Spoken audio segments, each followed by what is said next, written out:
시댁 등골 빼먹는 빌어먹을 년. 시어머니의 투박한 소나기가 제 머리채를 무자비하게 낚아챘습니다. 아! 어머니, 갑자기 왜 이러세요? 시끄럽다. 내 아들 피 같은 돈을 감히 친정에 빼돌려? 오늘 아주 내 손에 죽어봐라. 정수리가 뜯겨나가는 고통 속에 저는 바닥으로 나동그라졌죠. 친정 동생 결혼식에 축의금 100만 원을 보냈다는 이유로 구미에서 KTX를 타고 날아와 제 집 현관 앞에서 난동을 부리신 겁니다. 3살배기 아들의 자지러지는 울음소리가 귓가를 때렸습니다. 아수라장이 된 현관 앞에는 말리지도 못하고 어버버거리는 우유부단한 남편뿐이었어요. 그 처참한 난장판 속에서 저는 피눈물 대신 차가운 이성을 되찾았습니다. 어머니, 제가 번 돈 100만 원이 그렇게 아까우셨어요? 저는 오늘부로 어머님 통장으로 들어가던 생활비 싹 다 끊어드릴게요. 일주일 뒤 그 입에서 무슨 소리가 나올지 제가 똑똑히 지켜보겠습니다. 파렴치한 시어머니를 참교육한 통쾌한 사연 지금 바로 시작합니다. 여보, 지훈이 기저귀 좀 갈아줘. 알았어. 잠깐만 나 넥타이 좀 매고. 아휴, 내가 진짜 미쳐. 전쟁 같은 아침입니다. 저는 중학교에서 아이들을 가르치는 30대 중반의 워킹맘입니다. 3살짜리 아들 지훈이를 챙겨서 어린이집에 등원시키고 불이 나게 학교로 출근하는 게 제 매일의 일장이죠. 눈코 뜰 새 없이 바쁘게 돌아가는 하루하루가 고되지만 그래도 눈에 넣어도 아프지 않은 자식이 있기에 꾹 참고 버틸 수 있었습니다. 물론 제 남편도 꽤 훌륭한 버팀목입니다. 여보, 오늘 하루도 고생해. 내가 이따 지훈이 하원시킬게. 응, 고마워. 당신도 운전 조심하고. 기본적으로 심성이 착하고 가정적인 남편이지만 그에게도 치명적인 단점이 하나 있었습니다. 바로 본가, 그러니까 시댁 문제 앞에서는 한없이 작아지고 우유부단해진다는 거죠. 저희 부부는 맞벌이를 하며 매달 구미에 계신 시어머니께 생활비 명목으로 100만 원을 꼬박꼬박 보내드리고 있습니다. 적은 돈이 아니잖아요. 요즘 같은 불경기에 아이까지 키우면서 매달 양가 도움 없이 100만 원을 맞춰드리는 건 정말 허리가 휘는 일입니다. 하지만 남편은 홀어머니를 모셔야 한다는 책임감이 유독 강했습니다. 여보, 이번 달도 어머니한테 생활비 100만 원 보냈어. 응, 수고했어. 어머니가 평생 고생만 하시다 혼자 계시니까 우리가 챙겨야 하지 어쩌겠어. 남편의 기를 죽이고 싶지 않아서 저도 군말 없이 동의해 왔습니다. 솔직히 며느리 입장에서는 가끔 섭섭하고 서운할 때도 있었죠. 감사하다는 따뜻한 말 한마디는커녕 어머님은 그 돈을 당신이 누려야 할 당연한 권리라고 생각하셨거든요. 며칠 전에도 어머님께 안부 전화를 드렸을 때의 일입니다. 어머니, 날이 많이 추워졌는데 식사는 잘 챙겨 드시고 계시죠? 뭐냐? 니들이 보낸 돈으로 어제도 동네 노인네들 모아서 내가 밥 한 번 시원하게 쌌다. 아, 네, 잘하셨어요. 다들 내보고 복 받았다고 난리도 아니다. 아들내미가 다달이 100만 원씩 척척 꽂아주니 동네에서 나만큼 허리 펴고 다니는 년이 어딨노? 수화기 너머로 들려오는 어머님의 목소리는 한껏 고조되어 있었습니다. 제가 뼈 빠지게 일해서 보탠 돈이라는 사실은 쏙 빼놓고 오로지 내 귀한 아들이 주는 돈이라며 온 동네에 유세 삼아 자랑하고 다니시는 거였죠. 근데 아가, 넌 내 아들 돈 번다고 허투루 쓰면 안 된다. 네, 어머니, 저도 같이 벌고 있는데요. 아이고, 네가 벌어봤자 선생 월급이 뭐 얼마나 된다고 그러노. 가정의 기둥은 무조건 남자인 거다.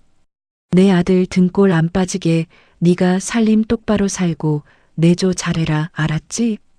가슴속에서 울컥하고 뜨거운 것이 치밀어 올랐지만 저는 꾹 참고 입술을 꽉 깨물었습니다. 네, 알겠습니다. 끊을게요. 어머니. 전화를 끊고 나면 항상 이유 모를 깊은 한숨이 새어나오곤 했어요. 그래도 묵묵히 참았습니다.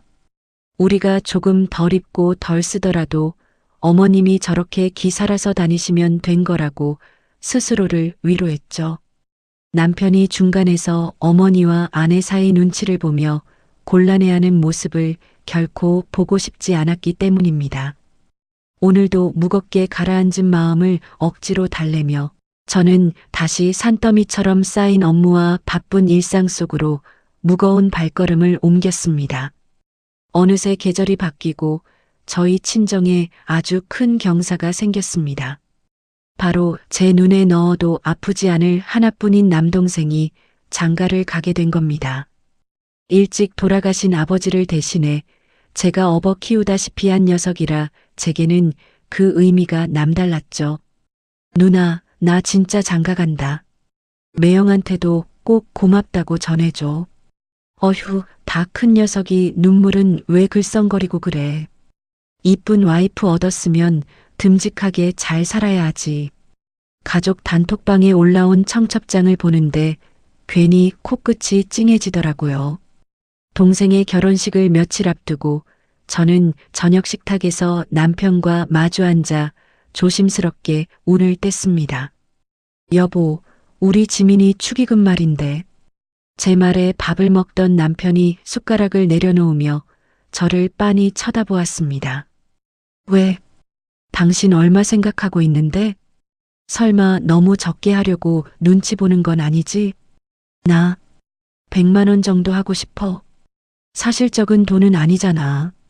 그래도 하나뿐인 내 동생이고 아빠 없이 자란 녀석 기죽지 않게 누나로서 번듯하게 챙겨주고 싶어서. 말을 꺼내놓고도 내심 남편의 눈치가 보였습니다. 매달 시댁에 들어가는 100만 원의 생활비도 빠듯한데 또 큰 돈이 나가는 거니까요. 혹시라도 남편이 부담스러워하며 얼굴을 찌푸릴까봐 가슴이 조마조마했습니다. 그런데 제 걱정과 달리 남편은 씩 웃으며 흔쾌히 고개를 끄덕여 주었습니다. 당연하지. 처남 결혼식인데 그 정도는 해야 하지. 그동안 당신이 처남을 얼마나 각별하게 생각했는지 내가 다 아는데. 우리 이럴 때 쓰려고 아등바등 열심히 돈 버는 거잖아. 더 못해주는 게 아쉬울 뿐이지. 남편의 시원시원한 대답에 꽉 막혀있던 가슴이 뻥 뚫리는 것 같았습니다. 여보, 진짜 고마워. 당신 진짜 최고야. 내가 진짜 시집 하나는 잘 왔네. 에이, 부부 사이에 뭘 새삼스럽게. 대신 오늘 저녁 설거지는 당신이 하는 거다. 남편의 그 따뜻한 말 한마디와 장난스러운 미소에 그동안 시어머니 때문에 쌓였던 서운함이 눈 녹듯 싹 사라지는 기분이 들었죠. 이래서 든든한 내 편이 최고구나 싶었습니다. 드디어 다가온 동생의 결혼식 당일. 저는 예쁘게 차려입고 식장 입구에서 하객들을 맞이하며 분주하게 움직였습니다. 누나, 매형? 턱시도를 멋지게 빼입은 동생 녀석이 저희 부부를 보며 환하게 웃어 보였죠. 아이고, 우리 처남 오늘 인물 훤하네. 연예인 뺨치겠어. 진짜 멋있다. 남편이 동생의 어깨를 툭 치며 호탕하게 웃어주었습니다. 저는 미리 가방 속에 고이 챙겨둔 두툼한 돈봉투를 꺼내어 동생의 손에 꼭 쥐어주었습니다. 지민아, 이거 누나랑 매형이 주는 거야. 결혼해서 지지고 볶고 싸우더라도 절대 서로 손 놓지 말고 알콩달콩 행복하게 잘 살아. 누나, 진짜 고마워. 나 누나랑 매형 걱정 안 시키고 진짜 잘 살게. 봉투를 받고 동생의 눈시울이 붉어지는 걸 보니 저도 모르게 왈칵 눈물이 쏟아질 뻔했습니다. 남편도 옆에서 흐뭇한 미소를 지으며 저희 남매를 따뜻하게 바라봐 주었죠. 그렇게 정신없이 바쁘고 행복했던 결혼식이 무사히 끝났습니다. 저희 가족은 그 어느 때보다 화기애애했고 며칠 뒤 저희 부부도 다시 평범하고 바쁜 워킹맘, 워킹데디의 일상으로 돌아왔습니다. 동생을 번듯하게 장가보냈다는 뿌듯함에 제 발걸음은 한결 가벼웠고 집안에는 오랫동안 따뜻한 평화가 머무는 듯 했습니다. 동생의 결혼식이 끝나고 며칠 뒤 평화롭던 우리 집에 생각지도 못한 먹구름이 몰려오기 시작했습니다. 그날은 모처럼 남편이 일찍 퇴근해서 거실에서 지훈이와 놀아주고 있던 저녁이었죠. 저는 주방에서 찌개를 끓이며 저녁 준비를 하고 있었습니다. 그때 거실 테이블에 있던 남편의 핸드폰이 요란하게 울렸습니다. 엄마, 식사는 하셨어요? 남편이 반갑게 전화를 받는 소리가 들려왔습니다. 가벼운 안부 인사가 오가는가 싶더니 곧이어 동생의 결혼식 이야기가 나오기 시작했습니다. 네, 동생 결혼식 잘 마쳤어요. 아유, 당연히 넉넉하게 챙겨줬죠. 100만 원 줬어요. 100만 원. 순간 찌개간을 보던 제 손이 허공에서 딱 멈추고 말았습니다. 아니, 저 사람 왜 굳이 묻지도 않은 액수까지 고지곳대로 말하는 거야? 아니나 다를까 핸드폰 너머로 시어머니의 날카로운 목소리가 거실까지 쩌렁쩌렁하게 울려 퍼졌습니다. 뭐라고? 100만 원? 너 지금 제정신이니? 네가 돈이 어디 있다고 그런 큰 돈을 턱턱 줘. 핸드폰을 뚫고 나오는 그 표독스러운 억양과 분노에 온몸에 소름이 돋을 지경이었습니다. 시어머니의 불호령에 당황한 남편이 허둥지둥 변명을 늘어놓기 시작했습니다. 엄마, 갑자기 왜 이러세요? 하나뿐인 처남 장가 가는데 그 정도는 당연히 해야 하는 거잖아요. 그리고 은하도 같이 버는데 우리 부부 돈으로 기분 좋게 한 거예요. 하지만 그 말은 오히려 시어머니의 화에 기름을 부은 격이 되었습니다. 네가 번 피 같은 돈을 왜 그 집에 갖다 바쳐? 그 여우 같은 기집애 가지 친정에 돈 빼돌리려고 널 아주 구워 삶았구나. 내가 평소에도 그 기집애가 친정에 돈 쓸까봐 얼마나 맘을 졸였는데 결국 이 사다를 내 아들 등골을 아주 쪽쪽 빨아먹으려고 작정을 했네. 수화기 너머로 쏟아지는 모욕적인 폭언에 제 가슴은 쿵하고 철렁 내려앉았습니다. 평소에도 제가 친정에 마음 쓰는 걸 은근히 못마땅하게 여기셨다는 건 알았지만 뒤에서 저를 이런 취급하고 계실 줄은 꿈에도 몰랐거든요.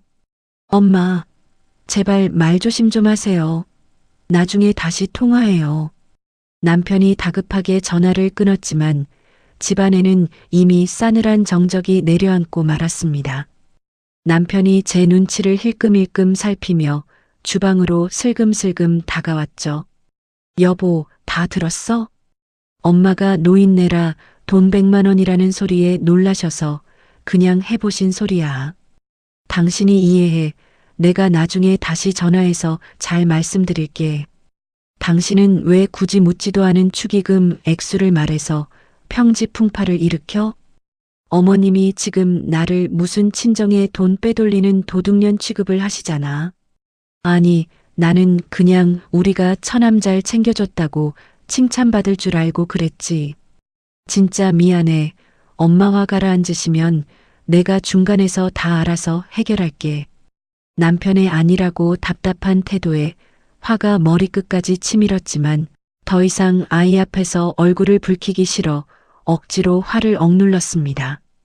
그래, 어차피 멀리 떨어져 사시니까 며칠 지나면 잊어버리시겠지. 저는 속이 썩어 문드러지는 것을 참으며 애써 마음을 진정시켰습니다.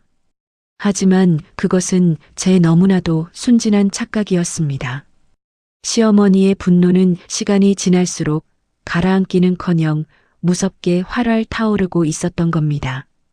그날 이후 며칠 동안 남편의 핸드폰에는 시어머니의 부재중 전화가 수십 통씩 찍히기 시작했습니다.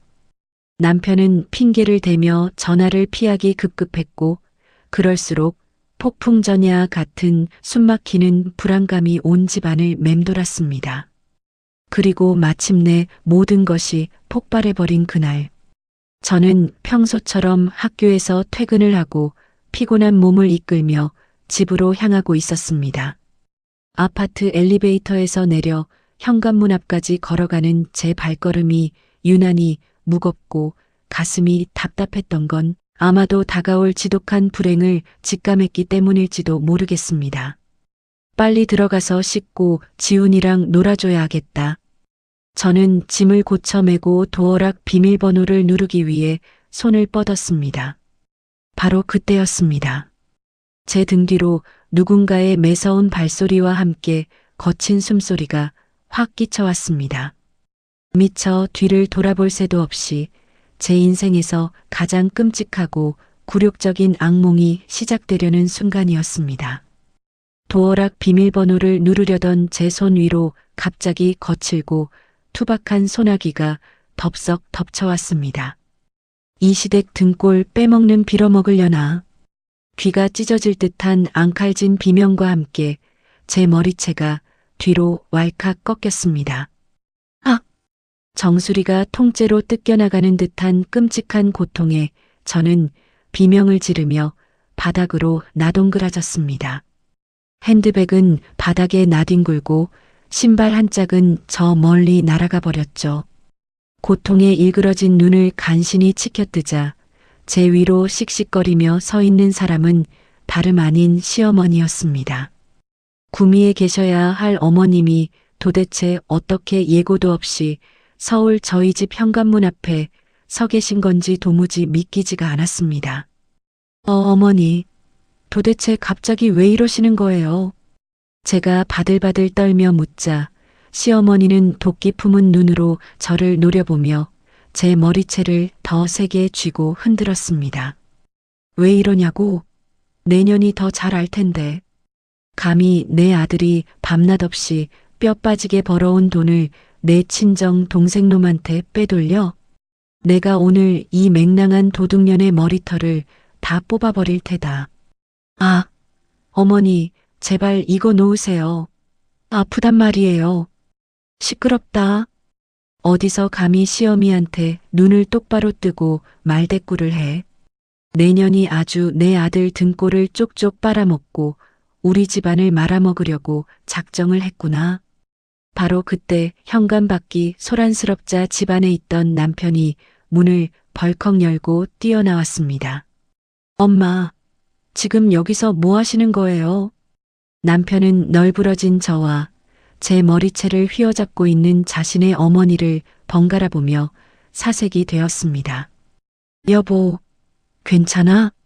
남편이 제 팔을 잡으며 다급하게 외쳤지만 정작 제 머리채를 쥔 어머님의 손은 떼어내지도 못하고 쩔쩔매고만 있었죠. 빨리 은하 머리채 놓으세요. 이게 무슨 짓이에요? 남편은 차마 어머니에게 강하게 물리력을 쓰지도 못한 채 곁에서 어버버거리며 안절부절 못할 뿐이었습니다. 엄마, 제발요. 뭐 하시는 거예요? 나라, 넌 비켜. 이 여우 같은 년이 내 피 같은 돈을 훔쳐다 친정에 퍼다 나르는데 넌 분하지도 않니? 내가 오늘 이년의 버르장머리를 아주 단단히 고쳐놓을 거다. 어머님의 악다구니는 복도를 쩌렁쩌렁 울렸고 저는 수치심과 고통에 숨조차 제대로 쉴 수 없었습니다. 그 소란에 놀란 3살배기 아들 지훈이가 맨발로 현관까지 아장아장 걸어 나왔습니다. 엄마, 으앙 엄마.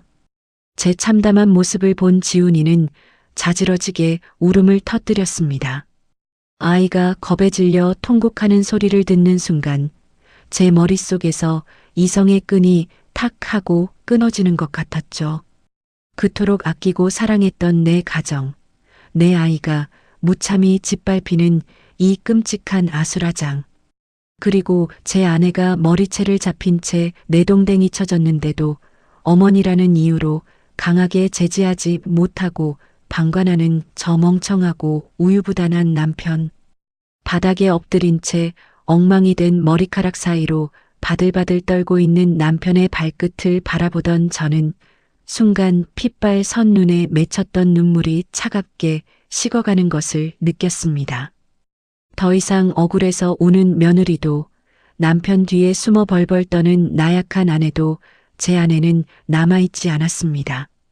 아이의 서러운 울음소리가 메아리치는 차가운 복도 바닥에서 저는 입술을 꽉 깨물고 천천히 이성을 되찾기 시작했습니다. 어지럽게 헝클어진 머리카락 사이로 남편의 창백한 얼굴이 보였습니다. 여보, 괜찮아? 일단 일어나봐. 저를 부축하려 조심스럽게 뻗어오는 남편의 손을 저는 아주 차갑고 매몰차게 탁 쳐냈습니다. 내 몸에 손대지 마. 그 짧고 서늘한 제 한마디에 남편은 흠칫 놀라며 뒤로 물러섰죠. 방금 전까지 바닥에 나동그라져 고통의 비명을 지르던 저는 놀랍게도 더 이상 울지 않았습니다. 수치심과 억울함으로 범벅이 되었던 눈물은 제 안의 차가운 분노에 닿아 이미 바싹 말라붙은 지 오래였습니다. 아이고, 저 독한 년 눈깔 치켜뜨는 것 좀 보소. 시어미가 혼을 내면 무릎 꿇고 싹싹 빌어도 모자랄 판에 어디서 어른을 그렇게 노려봐. 여전히 씩씩거리며 손가락질을 해대는 시어머니를 향해 저는 그 어떤 대꾸도 하지 않았습니다. 저런 상식 이하의 인간과 짐승처럼 엉겨붙어 소리를 지르고 말을 섞을 가치조차 느끼지 못했으니까요. 저는 비틀거리며 자리에서 일어나 맨발로 차가운 현관 바닥에 서서 자지러지게 울고 있는 지훈이를 번쩍 안아들었습니다. 우리 아들 괜찮아. 엄마 여기 있어. 뚝 하자. 가여운 내 새끼를 품에 안고 작은 등을 토닥이자 그제야 제 심장이 미친 듯이 요동치고 있다는 걸 느낄 수 있었죠. 하지만 겉으로는 그 어느 때보다 침착하고 싸늘한 표정으로 안방을 향해 걸음을 옮겼습니다. 너 지금 어딜 들어가는 거냐? 내 말 아직 안 끝났다. 뒤에서 시어머니가 악을 쓰며 따라 들어오려 했지만 저는 안방 문을 신경질적으로 쾅 닫아버렸습니다. 그리고 옷장에서 가장 큰 여행용 캐리어를 꺼내 침대 위에 펼치고는 당장 필요한 저와 지훈이의 속옷과 옷가지들을 미친 듯이 쓸어 담기 시작했습니다. 손이 바들바들 떨렸지만 멈추지 않았습니다. 쾅쾅쾅. 당장 문 안 열어? 인연이 감히 시어미 앞에서 방문을 쾅쾅 닫고 지랄이야. 밖에서는 시어머니의 앙칼진 고함이 들려왔고 곧이어 방문이 벌컥 열리며 땀범벅이 된 남편이 뛰어들어왔습니다. 여보, 너 지금 뭐 하는 거야? 짐은 갑자기 왜 싸? 남편이 캐리어를 닫으려는 제 손을 억지로 붙잡으며 다급하게 물었습니다. 이거나. 나 당장 지훈이 데리고 친정으로 갈 거니까. 아니, 엄마가 놀라셔서 잠깐 이성을 잃으신 거야. 내가 당신 대신해서 다 설명하고 오해 풀어드릴 테니까 일단 짐 내려놔. 응? 제발 엄마 앞에서는 이러지 마. 오해? 무슨 오해? 내 동생 장가 가는데 누나인 내가 내 돈 100만 원 준 게 오해받을 일이야? 그리고 당신 눈에는 당신 엄마가 이성 잃고 소리 지르는 것만 보이고 당신 마누라가 머리채 잡혀서 개 끌리듯 바닥에 질질 끌린 건 안 보여? 제가 피를 토하듯 차갑게 쏘아붙이자 남편은 꿀먹은 벙어리처럼 입을 꾹 다물었습니다. 당신이 중간에서 진작에 똑바로 처신했으면 이런 미친 꼴은 안 당했어. 비켜. 당장 내 눈앞에서 비키라고. 저는 남편의 가슴팍을 거칠게 밀쳐내고 캐리어 지퍼를 드르륵 닫아버렸습니다. 그리고 지훈이의 손을 꼭 잡고 무거운 캐리어를 끈 채 안방을 나섰습니다. 거실 한가운데 떡하니 버티고 서 있던 시어머니가 제 손에 들린 짐가방을 위아래로 훑어보더니 기가 찬다는 듯 코웃음을 쳤습니다. 꼴에 자존심은 있어서 친정으로 도망을 가시겠다? 그래, 가라가. 가서 내년이 우리 집안 돈 다 빼돌리다 시어미한테 머리채 뜯겼다고 동네방네 떠들어봐라. 어디 누가 욕을 먹나 한번 보자. 저는 끝까지 시어머니에게 시선 한 번 주지 않고 현관문을 나섰습니다. 여보, 은하야. 등 뒤에서 남편이 애타게 부르는 소리가 들렸지만 저는 한 번도 뒤돌아보지 않고 닫히는 엘리베이터 문 사이로 시선을 거두었습니다. 아파트 단지를 빠져나와 정신없이 택시에 올라타고 나서야 팽팽하게 당겨졌던 긴장의 끈이 툭 하고 끊어지는 듯 했습니다. 떨리는 목소리로 목적지를 말하고 창밖을 바라보는데 무릎에 안긴 지훈이가 지쳤는지 제 품으로 파고들며 훌쩍이다 잠이 들었습니다. 아이의 눈가에 말라붙은 눈물 자국을 엄지손가락으로 조심스럽게 닦아주며 저는 속으로 수백 번, 수천 번 피눈물을 흘리며 다짐했습니다. 이제 더 이상은 착한 며느리 콤플렉스에 빠져 바보같이 당하고만 살지 않겠다고 말이죠. 어머니의 폭언과 폭력을 보고도 방관한 나약한 남편도 며느리의 희생을 당신의 당연한 권리라 여기며 저를 노예 취급한 시어머니도 절대 용서할 수 없었습니다. 저는 옆자리에 던져둔 핸드백을 거칠게 뒤져 핸드폰을 꺼냈습니다. 그리고 일말의 망설임도 없이 곧장 은행 어플에 접속했죠. 떨리는 손끝으로 비밀번호를 누르고 들어가 자동이체 관리 메뉴를 터치했습니다. 화면에는 매달 25일마다 시어머니의 계좌로 빠져나가도록 설정된 생활비 100만 원 내역이 선명하게 떠 있었습니다. 그동안 이 돈을 맞춰드리기 위해 제가 얼마나 아픈 몸을 이끌고 출근을 했는지, 우리 지훈이에게 좋은 옷 한 벌 맘 편히 못 사주면서 얼마나 아등바등 살았는지 주마등처럼 스쳐 지나갔습니다. 그래, 내 피 같은 돈으로 호의호식하고 유세 떨면서 나를 도둑년 취급을 해? 저는 입꼬리를 차갑게 비틀어 올리며 자동이체 해지 버튼을 단호하게 눌렀습니다. 100만 원 자동이체가 정상적으로 해지되었습니다. 화면에 뜬 팝업창을 보는 순간 제 머리채가 뽑혀나간 것보다 더 큰 해방감이 밀려오며 10년 묵은 체증이 싹 내려가는 것처럼 가슴이 뻥 뚫렸습니다. 오늘부로 시댁으로 들어가는 모든 금전적 지원은 영원히 끝이었습니다. 숨통 같던 돈줄이 끊기면 그 대단하신 시어머니의 위세가 얼마나 갈지 똑똑히 지켜볼 작정이었습니다. 그렇게 택시 안의 정적을 느끼며 한참을 달리고 있을 때 제 핸드폰 화면에 남편의 이름이 떴습니다. 아마지 엄마를 대충 진정시켜 놓고 제 눈치를 보며 부랴부랴 전화를 건 모양이었죠. 저는 천천히 심호흡을 한 뒤 통화 버튼을 눌렀습니다. 여보, 택시 탔어? 어디쯤이야? 많이 화났지? 수화기 너머로 들려오는 남편의 목소리는 한껏 기가 죽어 있었습니다. 어설프게 사과하며 이 끔찍한 상황을 그저 얼렁뚱땅 무마하려는 그 비겁한 태도에 헛웃음이 다 나오더군요. 당신은 이 상황에서도 내가 화났냐는 한가한 소리가 나와?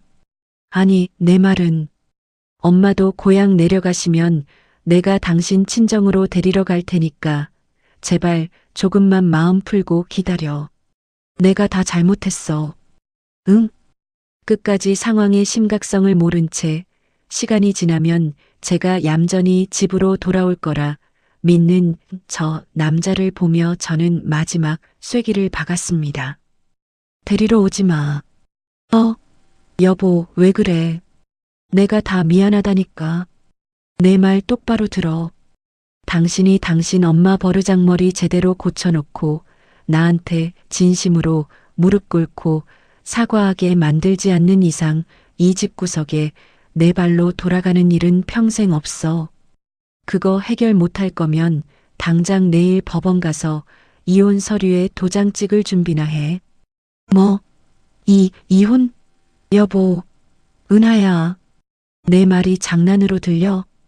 당신이 끝까지 방관하고 숨어있던 대가가 어떤 건지 똑똑히 뼈저리게 느껴봐. 저는 사색이 된 남편의 다급한 목소리를 가차없이 끊어버렸습니다. 그리고 전화를 아예 꺼버린 채 차창 밖으로 무심히 스쳐 지나가는 서울의 밤거리를 바라보았습니다. 눈물이 말라붙은 제 두 뺨 위로 서늘한 바람이 스치고 지나갔습니다. 친정집 현관문을 열고 들어서는 순간 거실에서 TV를 보시던 친정엄마가 화들짝 놀라며 달려 나오셨습니다. 아이고, 은하야. 네가 이 야밤에 웬일이야? 엄마. 엄마의 주름진 얼굴을 보는 순간 그동안 꾹꾹 눌러왔던 서러움이 울컥 밀려왔지만 저는 입술을 깨물며 애써 눈물을 참았습니다. 아무것도 묻지 말고 며칠만 신세 좀 질게. 머리가 산발이 된 제 꼴을 보고 대충 상황을 눈치채신 엄마는 한숨을 푹 쉬시며 서둘러 이부자리를 봐주셨습니다. 곤히 잠든 지훈이를 눕히고 나니 긴장이 풀려서인지 온몸이 욱신거렸지만 그날 밤 저는 뜬 눈으로 밤을 지새워야만 했죠. 다음 날 아침 창밖으로 날이 밝아오는 것을 보며 저는 굳게 마음을 먹고 어젯밤 꺼두었던 핸드폰 전원을 켰습니다. 지잉. 전원이 켜지기가 무섭게 부재중 전화 알림과 메시지가 폭포수처럼 쏟아져 들어왔습니다. 전부 남편이었습니다. 그래, 어디 뭐라고 변명 하나 드러나 보자. 저는 차가운 눈으로 화면을 내려다보다가 마침 울리기 시작한 남편의 전화를 받았습니다. 여보, 은하야. 제발 끊지 마. 내 말 좀 들어봐.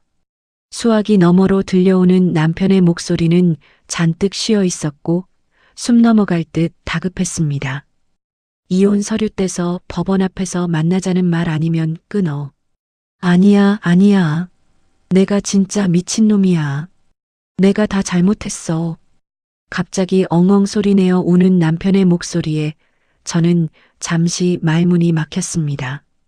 항상 좋은 게 좋은 거라며 실실 웃기만 하던 남편이 이렇게 통곡을 하는 건 맹세코 처음 듣는 일이었으니까요. 여보, 어제 당신이 지훈이 데리고 나가버리고 나서 나 진짜 미쳐버리는 줄 알았어.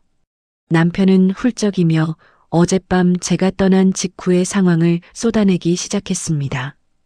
텅 빈 거실에 혼자 우두커니 앉아 있는데 바닥에 당신 신발 한 짝이 뒹굴고 있더라. 그거 보는데 내가 얼마나 쓰레기 같은 놈인지 뼈저리게 느껴졌어. 내 마누라가 내 눈앞에서 머리채를 잡혀서 바닥을 기어다니는데 나는 엄마 눈치나 보면서 말리지도 못하고 등신같이 서 있기만 했잖아. 그의 입에서 나오는 뒤늦은 후회와 자책에 제 마음 한구석이 욱신거렸지만 저는 입을 굳게 다문 채 그의 말을 계속 들었습니다. 밤새 한숨도 못 자고 당신한테 수십 번 전화를 걸었는데 꺼져 있고 나 진짜 돌기일보 직전이었어. 어머님이 뭘 하셔. 며느리 도망갔다고 통쾌하시대. 여보, 나 진짜 우리 엄마지만 너무 소름이 돋아서 정내미가 뚝 떨어졌어. 남편의 목소리가 파르르 떨리고 있었습니다. 엄마가 아침에 내려가시면서 콧방귀를 뀌면서 그러더라. 그 독한 년 내버려둬라. 직간년이 갈 데가 어딨겠니. 며칠 친정 구석에 처박혀 있다가 기어들어 오겠지. 하면서 당신 욕을 막 쏟아내시는 거야. 충분히 예상했던 반응이라 놀랍지도 않았습니다. 하지만 남편의 다음 말은 제 예상을 완전히 뒤엎었습니다. 근데 엄마가 갑자기 목소리를 깔더니 나한테 따져 묻는 거야. 그리고 생활비 100만 원은 제때 보내라. 뭐? 내가 그 말을 듣는 순간 내 머릿속에서 뭔가가 툭 하고 끊어지는 것 같았어. 내 마누라는 어제 그 지옥 같은 꼴을 당하고 핏덩이 안고 쫓겨났는데 우리 엄마라는 사람은 며느리 걱정, 손주 걱정은커녕 당장 자기 통장에 100만 원 꽂힐 것만 생각하는 거야. 내가 그동안 당신한테 무슨 짓을 강요하며 살았는지 그제야 똑똑히 보이더라. 수학이 넘어 남편은 숨을 헐떡이며 오열하고 있었습니다. 그래서 당신이 어머님한테 뭐라고 했는데? 제가 떨리는 목소리로 묻자 남편이 끄끄대며 대답했습니다. 내가 태어나서 처음으로 엄마한테 미친 듯이 악을 쓰고 고함을 질렀어. 엄마가 내 가정 다 망쳤어. 며느리가 돈 찍어내는 기계야? 은하가 안 벌어오면 엄마 그깟 동네방네 유세도 못 떨어. 다신 우리 집에 오지도 마. 나 이제 엄마 아들 안 해. 소리 질렀어. 저는 망치로 머리를 한 대 얻어맞은 듯 멍해졌습니다. 평생 어머니 말이라면 껌뻑 죽고 큰 소리 한 번 내본 적 없던 그 우유부단하고 효자병 걸린 남편이 어머님께 폐륜에 가까운 고함을 지르고 절연을 선언했다니요. 여보, 내가 당신 방패막이 못 돼줘서 진짜 미안해. 내가 다 끊어낼게. 엄마가 다시는 당신 털끝 하나 못 건드리게 할 테니까 제발 나 한 번만 용서해줘. 응? 전화기를 붙잡고 아이처럼 엉엉 우는 남편의 진심 어린 참회에 꽁꽁 얼어붙어 있던 제 마음도 아주 조금은 흔들리는 것을 느꼈습니다. 그가 흘리는 눈물이 상황을 모면하기 위한 악어의 눈물이 아니라 진심으로 뼈저리게 반성하고 각성한 자의 눈물이라는 것을 알 수 있었으니까요. 당신이 그렇게 소리 질렀다고 당장 포기하고 물러나실 분이 아니라는 거 당신도 잘 알잖아. 저는 짐짓 차가운 목소리를 유지하며 대꾸했습니다. 그리고 말로만 미안하다고 하면 내가 홀라당 넘어갈 줄 알아? 당신이 이 상황을 어떻게 수습하는지 내가 여기서 두 눈 시퍼렇게 뜨고 똑똑히 지켜볼 거야. 그러니까 당분간 연락하지 마. 여보, 은하야. 저는 매정하게 통화 종료 버튼을 눌러버렸습니다. 하지만 전화를 끊고 난 제 얼굴에는 어젯밤과 같은 절망적인 분노 대신 아주 미세한 안도감이 스쳐 지나갔죠. 그래도 이 남자가 아예 구제불능은 아니었구나 싶었거든요. 그리고 한편으로는 지독하게 돈을 밝히던 시어머니가 돈줄이 완전히 끊겼다는 사실을 깨닫고 어떤 표정을 짓고 계실지 상상하니 등골이 서늘해지면서도 묘하게 통쾌한 기분이 밀려왔습니다. 친정집에 머문 지도 어느덧 며칠이 지났습니다. 매달 25일 제 월급 통장에서 시어머니 계좌로 생활비 100만 원이 빠져나가던 바로 그날이 밝았죠.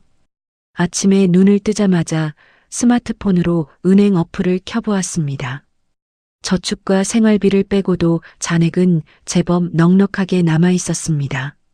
항상 이맘때면 통장이 텅 비어서 한숨부터 나왔는데 그 100만 원이 뭐라고 제 통장에 고스란히 찍혀 있는 숫자를 보니 묘한 해방감과 함께 허탈한 웃음이 새어나왔습니다. 그날 오후 학교에서 한창 밀린 업무를 처리하고 있을 때였습니다.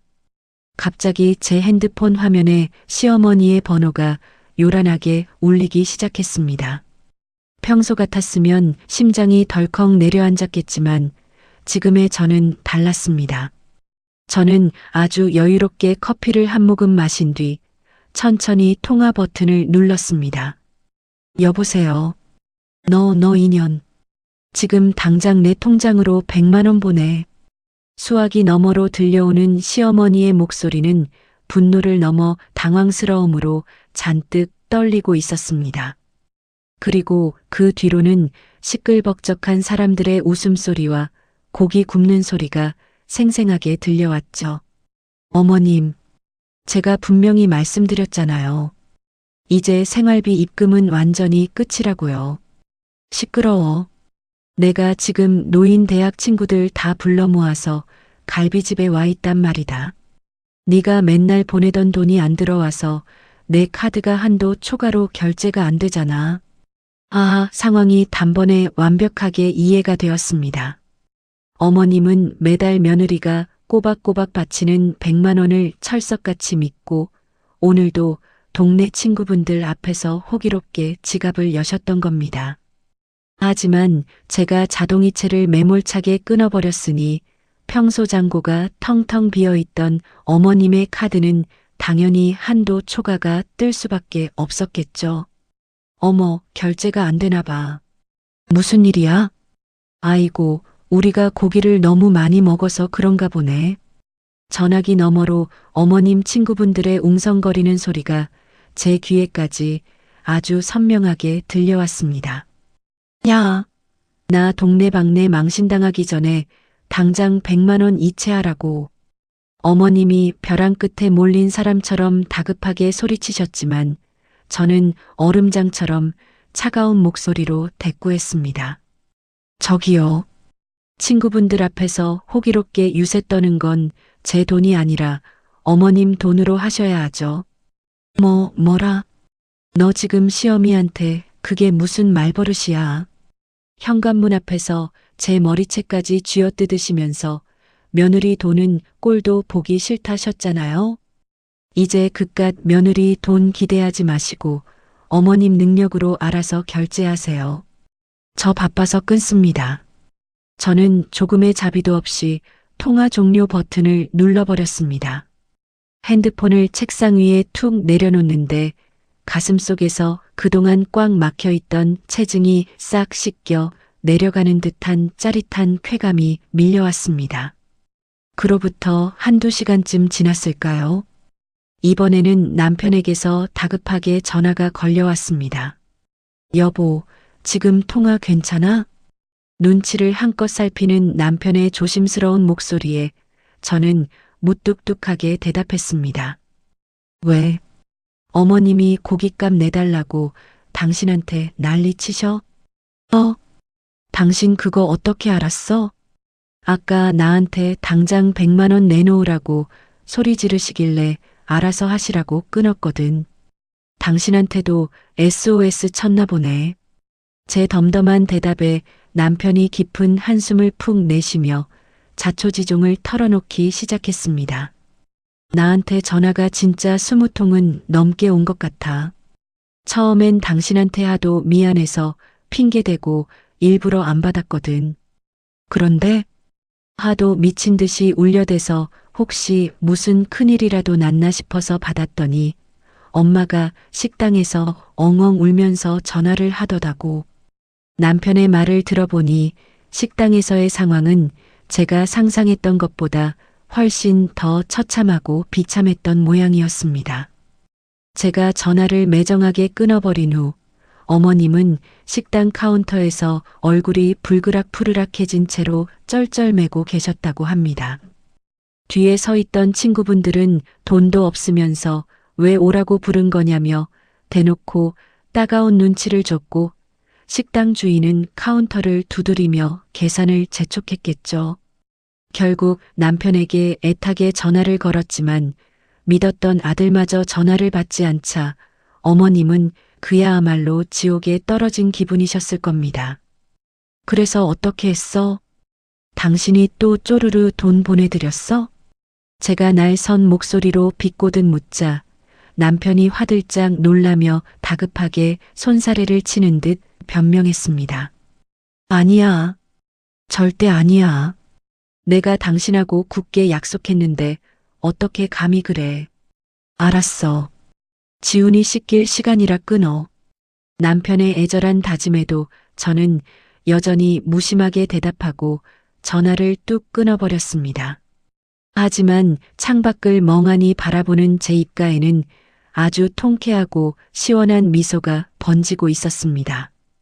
당신의 화려한 일상을 지탱하던 유일한 돈줄이 가차없이 끊어지고 마지막 자존심처럼 여기던 적금마저 공중분해되어 버린 시어머니.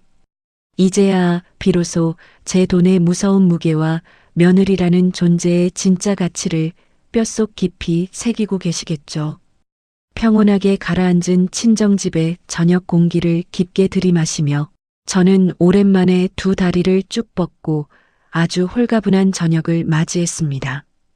그렇게 통쾌했던 고깃집 사건이 있은 후 일주일이라는 시간이 훌쩍 지났습니다.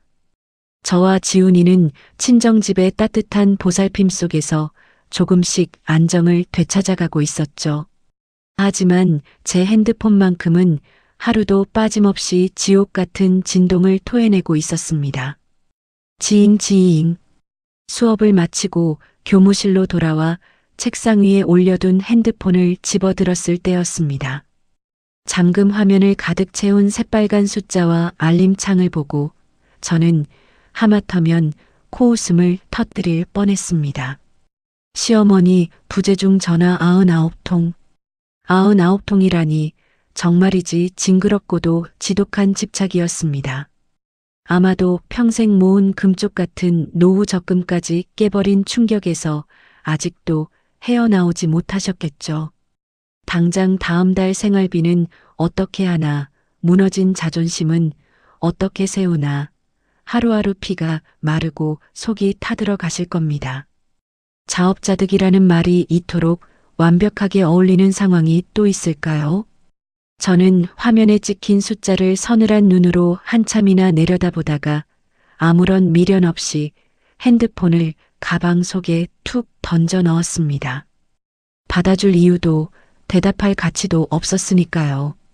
그렇게 퇴근 시간이 되어 지친 몸을 이끌고 교문을 나설 때였습니다. 여보, 익숙하면서도 잔뜩 쉬어버린 다급한 목소리가 제 발걸음을 멈춰 세웠습니다. 고개를 돌려보니 학교 정문 한 구석에 남편이 초조한 얼굴로 서 있었습니다. 일주일 만에 본 남편의 몰골은 그야말로 말이 아니었습니다. 머리는 덥룩하고 수염은 듬성듬성 자라 있었으며 눈 밑에는 짙은 다크서클이 턱 밑까지 내려와 있었죠. 마치 며칠 밤낮을 뜬 눈으로 지새운 사람처럼 초췌한 모습이었습니다. 당신이 여기 웬일이야? 제가 얼음장처럼 차가운 목소리로 묻자 남편이 제 앞으로 허둥지둥 다가왔습니다. 여보, 은하야. 얼굴이 반쪽이 됐네. 지훈이는 잘 있어? 나 진짜 당신이랑 지훈이 보고 싶어서 미치는 줄 알았어. 이혼 서류 떼서 오라고 했을 텐데. 빈손으로 온 거면 당장 돌아가. 제가 매몰차게 뒤돌아서려 하자 남편이 다급하게 제 소매자락을 덥석 부여잡았습니다. 잠깐만. 제발 내 말 좀 들어줘. 나 당신이랑 절대 이혼 못해. 내가 진짜 다 잘못했어. 그리고는 주변의 시선에도 아랑곳하지 않고 남편이 갑자기 차가운 아스팔트 바닥 위로 털썩 무릎을 꿇어버렸습니다. 당신 지금 뭐 하는 짓이야? 사람들 보잖아. 당장 안 일어나? 제가 기겁을 하며 소리쳤지만 남편은 아랑곳하지 않고 굵은 눈물을 뚝뚝 흘리기 시작했습니다. 사람들이 보든 말든 상관없어. 내가 당신한테 지은 죄가 얼만데 이깟 쪽팔림이 대수야. 여보, 내가 진짜 짐승만도 못한 놈이었어. 당신이 내 옆에서 그 오랜 시간 피눈물 흘리며 참아주는 것도 모르고 나 혼자 착한 아들 코스프레 하느라 당신을 지옥으로 밀어 넣었어. 남편은 바들바들 떨리는 손으로 품속에서 꼬깃꼬깃하게 접힌 종이 한 장을 꺼내어 제게 들이밀었습니다. 각서라는 두 글자가 굵게 적힌 종이었습니다. 이게 뭐야? 내가 밤새 피를 토하는 심정으로 쓴 각서야. 여보, 한 번만 읽어줘. 저는 떨떠름한 표정으로 남편이 내민 종이를 받아들었습니다. 종이 위에는 눈물 자국이 얼룩져 글씨가 번져 있었죠. 나, 김준우는 앞으로 무조건 아내 김은아를 최우선으로 생각하며 시댁의 그 어떤 부당한 요구나 폭언으로부터 철저한 방패막이가 될 것을 맹세한다. 다시는 어머니가 은하의 머리카락 하나 아니 발끝 하나라도 건드리게 둔다면 내 모든 재산과 양육권을 넘기고 군말 없이 이혼에 합의한다. 셋, 양가 부모님에 대한 경제적 지원은 오직 아내의 결정에만 따르며 내 독단적으로 식에게 돈을 보내는 일은 영원히 없을 것이다. 빼곡하게 적힌 각서의 내용을 읽어내려가는데 저도 모르게 꽉 쥐고 있던 손끝이 미세하게 떨렸습니다. 여보, 제발 나 한 번만 믿어줘. 나 진짜 죽을 각오로 당신이랑 지훈이 지킬게. 엄마가 또 한 번이라도 당신한테 행패 부리시면 그때는 내가 내 손으로 엄마랑 천륜을 끊을 거야. 그러니까 제발 한 번만 기회를 줘. 응? 바짓가랑이를 붙잡고 어린아이처럼 통곡하는 남편을 내려다보며 저는 복잡한 감정에 휩싸였습니다. 가슴 한구석에서는 아직도 그날의 끔찍했던 기억이 생생하게 남아 욱신거렸지만 처절하게 무너져 내린 남편의 모습을 보니 이 남자가 드디어 현실을 직시했다는 확신이 들기도 했습니다. 저는 각서를 조심스럽게 접어 제 가방 깊숙한 곳에 찔러 넣었습니다. 그리고 여전히 바닥에 엎드려 울고 있는 남편을 향해 한치의 흔들림도 없는 단호한 목소리로 입을 열었습니다. 각서는 잘 받았어. 하지만 당신이 무릎 꿇었다고 당장 집에 돌아갈 생각은 없어. 여보, 내가 분명히 말했지? 당신이 쓴 이 각서 내용대로 당신 어머니 버르장머리 완벽하게 고쳐놓고 나한테 무릎 꿇고 사과하게 만들기 전까지는 한 발짝도 안 움직여. 이건 당신이 풀어야 할 숙제야. 제 매서운 선전포고에 남편은 눈물범벅이 된 얼굴로 미친 듯이 고개를 끄덕였습니다. 알았어. 내가 다 알아서 할게. 반드시 엄마가 당신 앞에 무릎 꿇게 만들 테니까 제발 내치지만 말아줘. 남편의 뼈저린 다짐을 등 뒤로 한 채 저는 미련 없이 발걸음을 돌려 친정으로 향했습니다. 제 가방 속에 들어있는 무거운 부재중 전화 99통과 남편의 피눈물 어린 각서. 이제 시어머니가 백기를 들고 투항하는 것은 그저 시간 문제일 뿐이라는 것을 직감하며 저는 아주 오랜만에 가벼운 콧노래를 흥얼거렸습니다. 남편이 학교 앞을 찾아와 눈물의 각서를 쓴 지 사흘째 되던 주말 아침이었습니다. 친정집 거실에서 지훈이에게 밥을 먹이고 있는데 갑자기 초인종이 부서져라 요란하게 울렸죠. 이 아침부터 누구지? 친정엄마가 앞치마에 손을 닦으며 현관으로 나가셨습니다. 그리고 문이 열린 지 불과 몇 초 지나지 않아 현관 쪽에서 앙칼진 비명 같은 목소리가 들려왔습니다. 사돈 어른, 여기가 어디라고 감히 찾아오셨습니까? 사돈, 내가 죽을 죄를 지었습니다. 친정엄마의 격앙된 목소리와 누군가의 처절한 울음소리에 저는 들고 있던 숟가락을 탁 내려놓았습니다.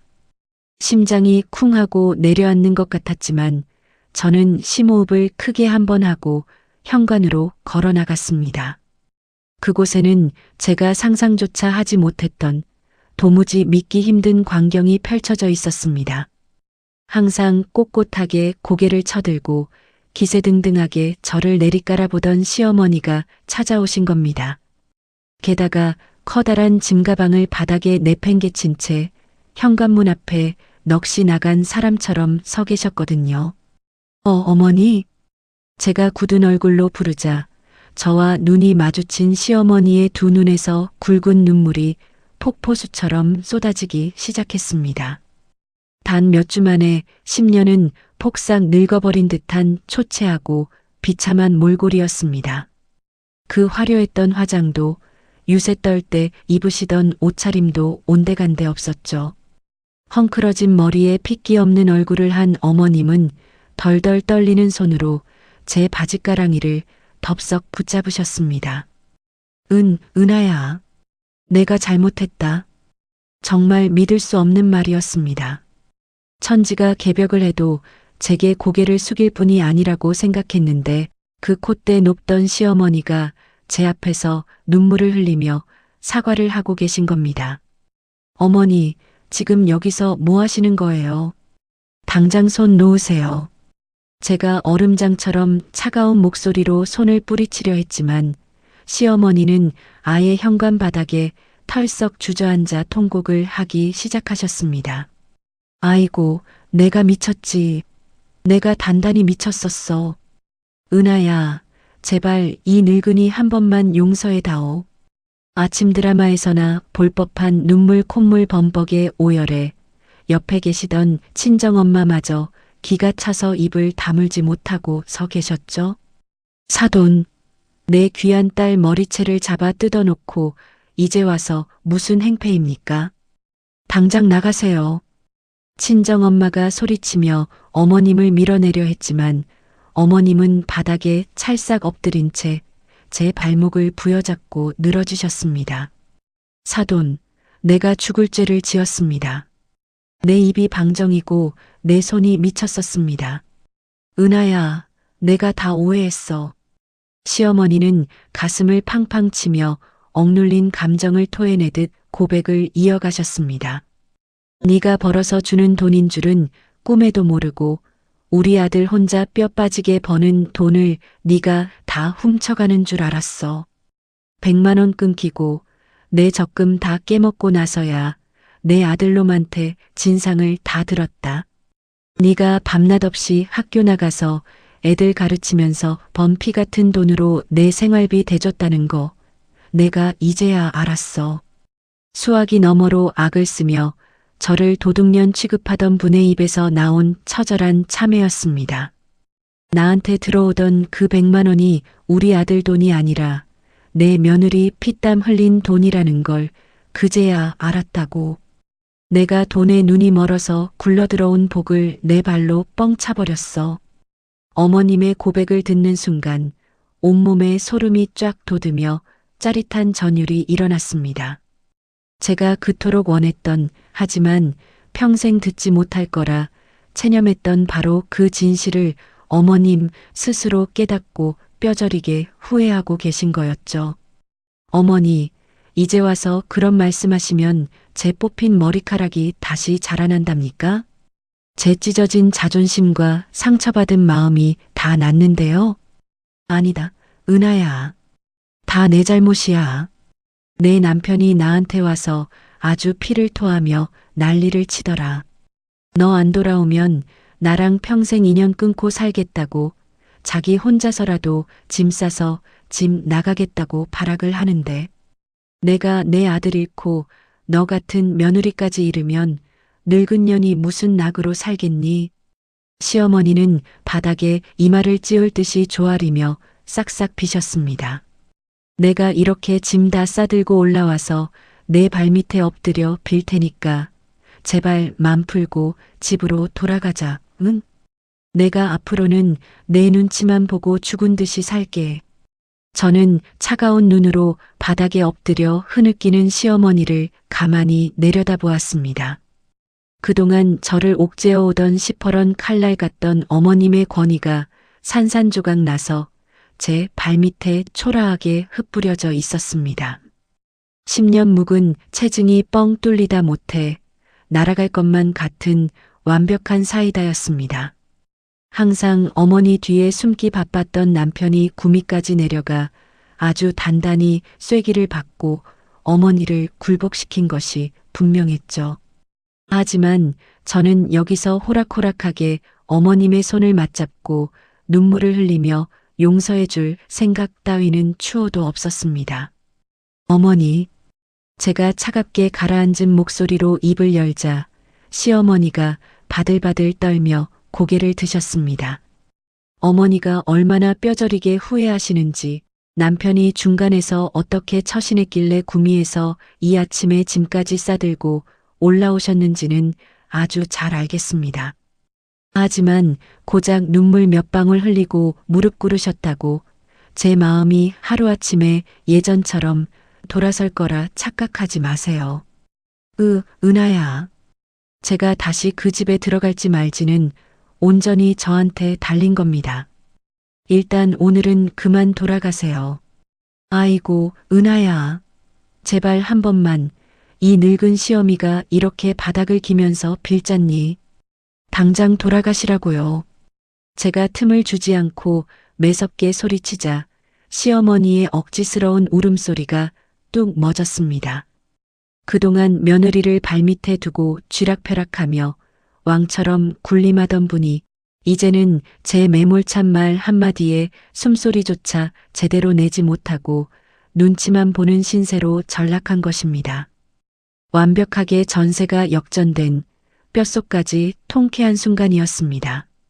매몰차게 현관문을 닫아버린 그날 시어머니는 결국 제 친정집 문턱을 넘지 못하고 쫓겨나듯 발걸음을 돌리셔야만 했습니다.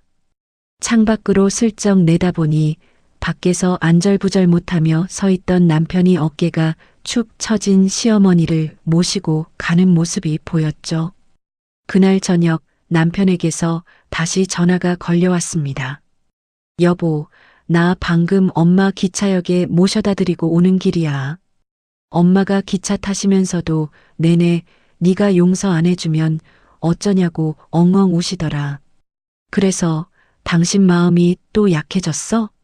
제가 비꼬듯 묻자 남편은 1초의 망설임도 없이 단호하게 대답했습니다. 아니, 절대 안 약해져. 엄마가 흘리는 눈물보다 당신이 그동안 속으로 삼킨 피눈물이 1000배 만배는 더 많다는 거 이제 아주 잘 아니까. 엄마한테도 분명히 못 박았어. 당신이 용서할 때까지 구미에서 얌전히 기다리시라고 말이야.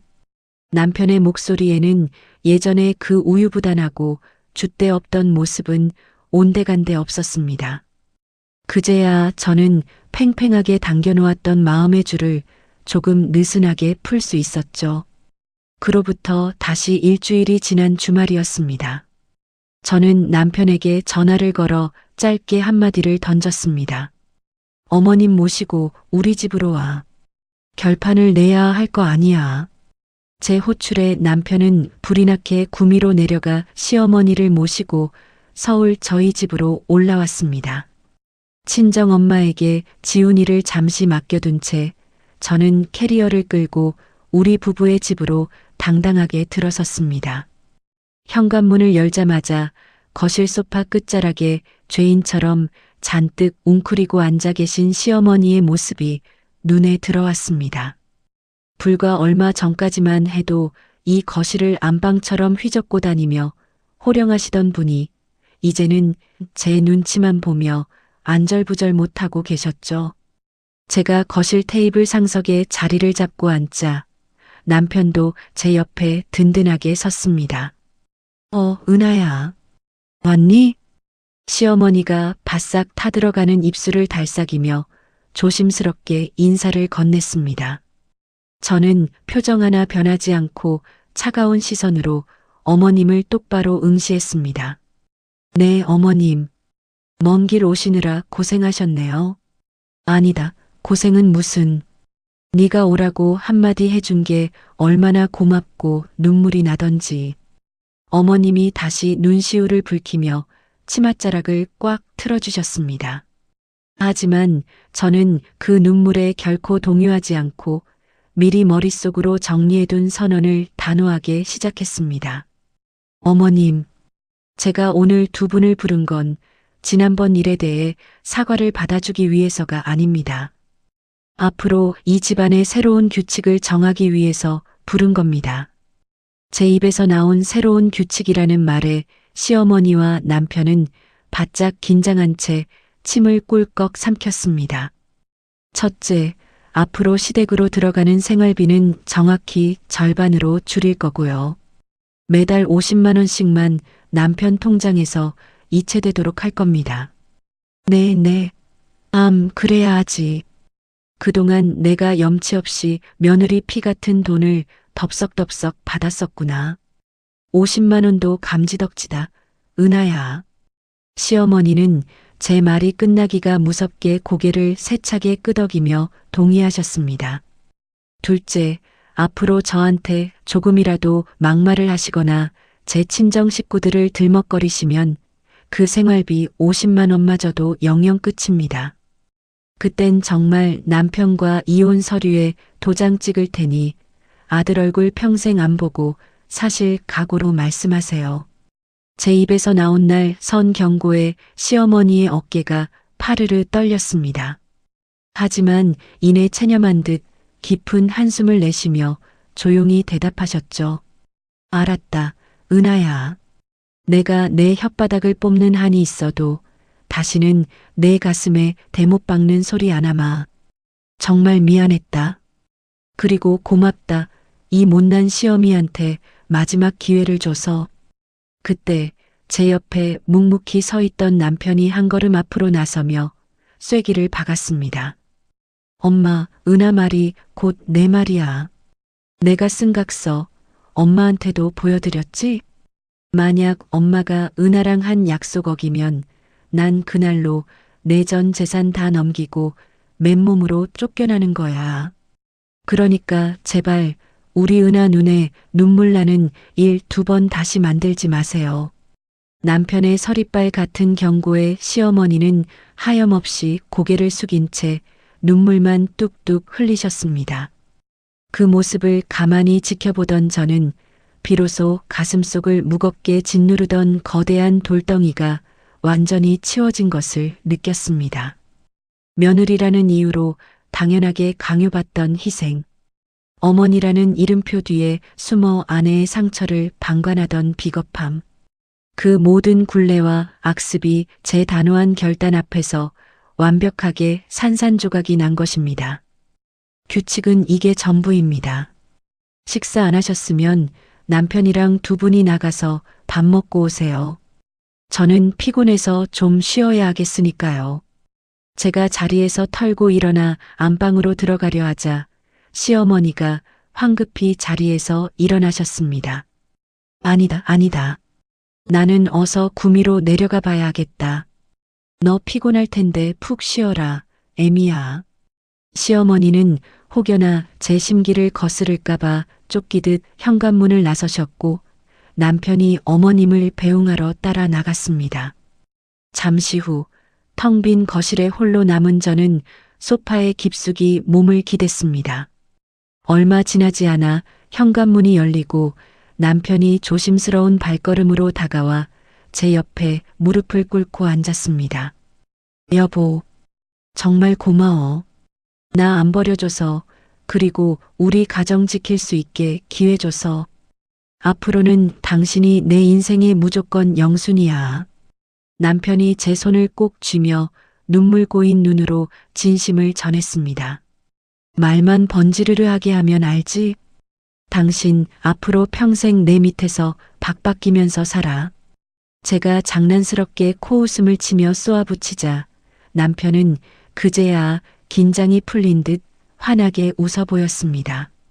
당연하지. 마당쇠처럼 뼈가 부서지도록 모시겠습니다, 마님.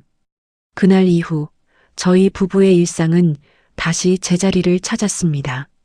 하지만 그 안의 공기는 이전과는 180도 달라져 있었죠. 남편은 약속대로 시댁에 관련된 일이라면 알아서 척척 철벽을 쳤고 시어머니 역시 명절이나 생신 때조차 제 눈치를 보며 한없이 조심스러운 태도를 유지하셨습니다.